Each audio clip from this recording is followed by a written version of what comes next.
So this first module in the Java Fundamentals Part 2 course is on exception handling. And we're going to talk a little bit about what exceptions are and how to use exceptions effectively in Java. So let's go over what we're going to cover specifically in this module. The first thing that we're going to do is talk about exceptions, kind of get a clear understanding of what an exception is, why you use an exception, and what purpose it serves in the Java programming language. Then we'll go into some demonstrations of using exceptions.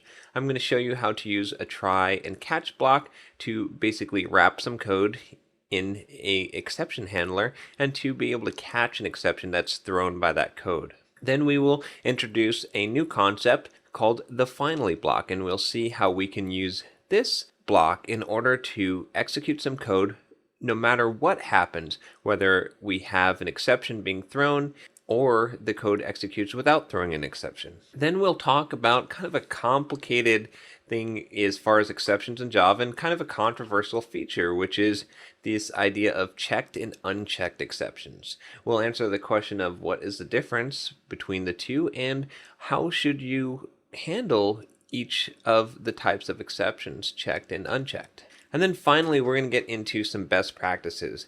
Exception handling is one of those things that is often debated pretty hotly in Java, and I'm going to give you some of the best practices that are out there, some of the ones that I think are best, and we're even going to debate some of these and talk about some of the pros and cons, some of the different viewpoints that exist for these best practices.